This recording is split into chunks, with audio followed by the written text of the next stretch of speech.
A pleasant good afternoon or good evening to all of you lovely, beautiful, amazing people out there. I hope you are all having a lovely start to your Friday Eve and your Thursday as well. It is the eve of Friday, so happy Friday Eve along with a happy Thursday as well. And I think we need to get right down to business. So welcome back to the channel, everybody, of Positive Time with Ryan.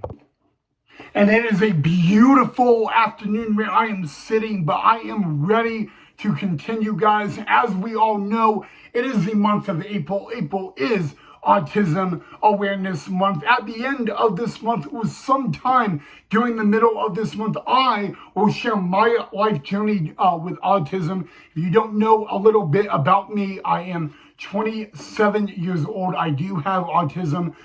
There's a lot of things day to day that I struggle with and need help with, but it's not everything. So if you have any questions you want me to talk about with my life journey with autism, make sure you leave it down below in the comment section so I can prep on how to answer all of those. Everything is willing to be talked about. There will be absolutely nothing that will be off topic.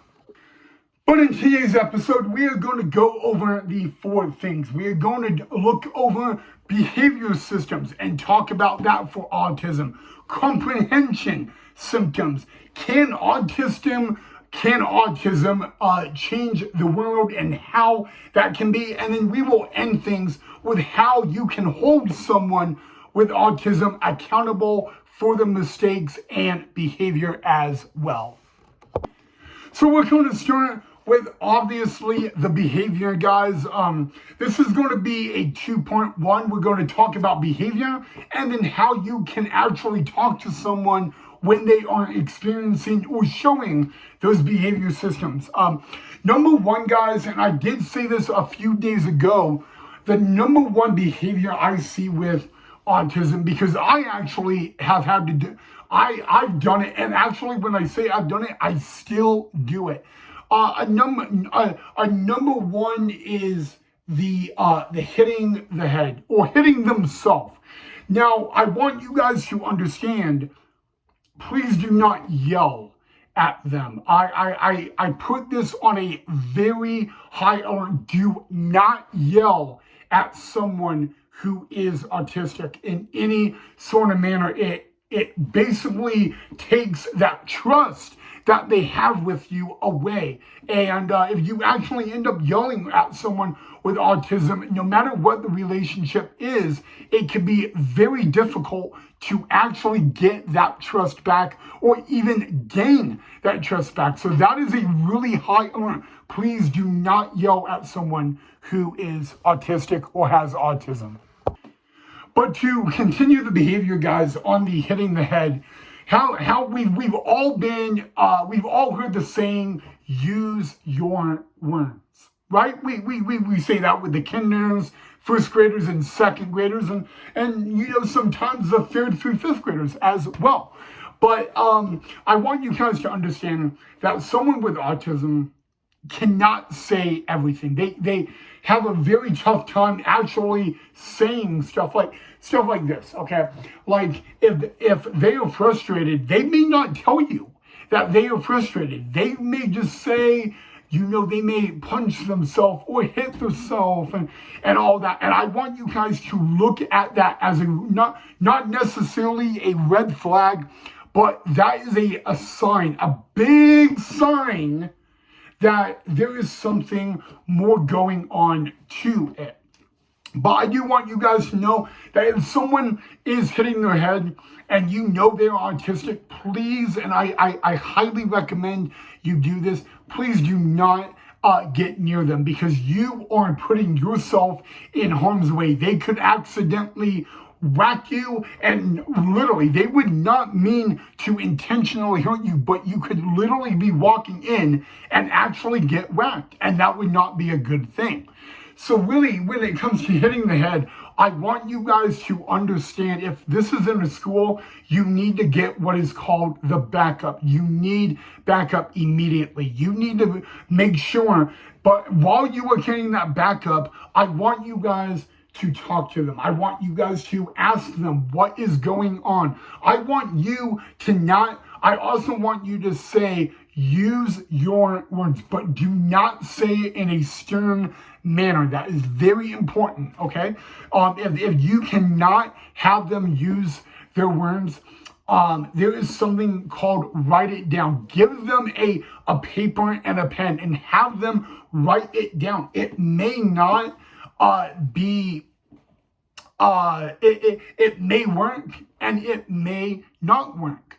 But I want you guys to understand that when they are hitting their head against a wall or punching themselves, it is very important. I know you want to go in and hug them and tell them you're safe and everything's all right. And there's, like I said, I don't have anything wrong with that. But I want you guys to know that when that is happening, you got to make sure that everything is secure. You need to make sure that no one is near. If there is people nearby, you need to get them out of the way ASAP, because they are, they could be walking by, but they could easily get caught up in the situation. I want you to know that maybe if you are someone that they cannot talk to, you need to find someone that they can talk to.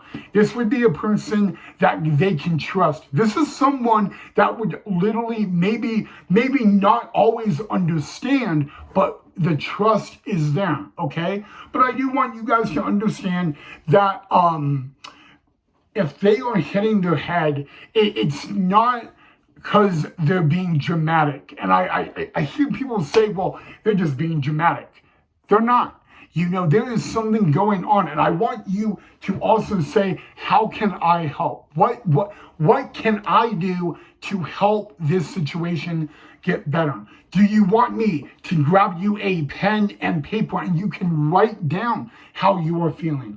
Or if you can actually get them to stop, I want you to look them in the eye. I want you guys to be eye level with them. And I want you to know, not know, but I want you guys to say the words that you are safe and you can trust me. You need to say that very, very calmly. It's extremely important that as long as you are calm, they could be up here chaotic, psychotic, and you could be here. And if you stay here, you can bring them down to the same level, and then you guys can have what is called a conversation. But I want you guys to understand that you need to let them know that they are safe. It is very, very important and all of that. But it is also important that you let them tell you. If they are telling you what is going on, you need to listen. Please do not interrupt them. If you talk and they start talking, let them finish, okay? Let them be validated. It is extremely important about that. So I'm going to move on, but if there's anything regarding behavior you want me to come back and talk about, leave it down below in the comment section. The next one is comprehension. So a lot of times when you're trying to teach someone on the spectrum this, they may not comprehend it right away. They may not understand it right away. They may have a tough time, and you kind of understand that patience is key, okay? Not everybody has the patience to help someone who has autism comprehend something, and not everybody has it. It's nothing to be upset about. It's nothing to be ashamed of. But it is important that you guys, when you're trying to teach them something, try to teach them something that they are interested in. If it is astronauts, try to use something regarding the astronauts in that topic. That way, they will easily understand it a whole lot better and a whole lot easier.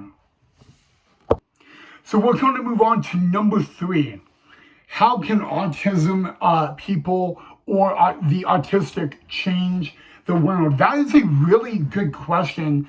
And I really think that as every year that goes by, there is more cases of autism, more discussion about autism. And really, autism can change the entire world because I've said this a lot. A lot of people who are autistic, they do not judge.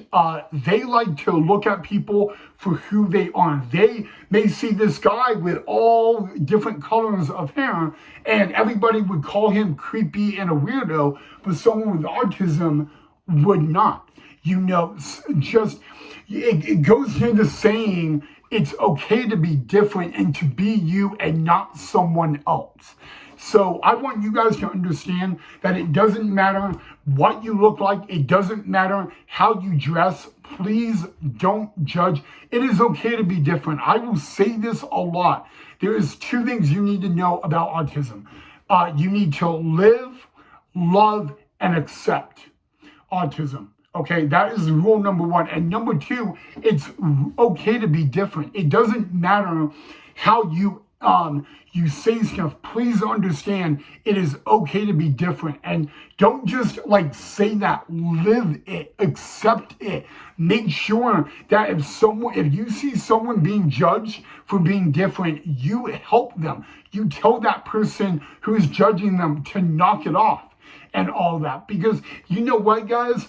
I can tell you right now that it doesn't matter how different are you. It doesn't matter how weird are you. It is okay to be different, and not everybody is going to understand that, and some people will understand it, but they will not like it, and that is okay as well, because that is the right to that opinion.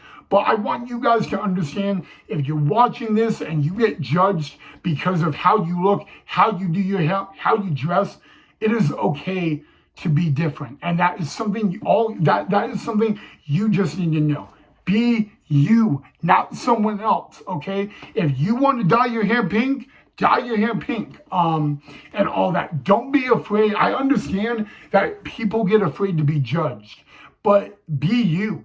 Be proud of who you are. Be you, promote you. I mean, be someone in a really good way. It is definitely okay to be, it's okay to be you.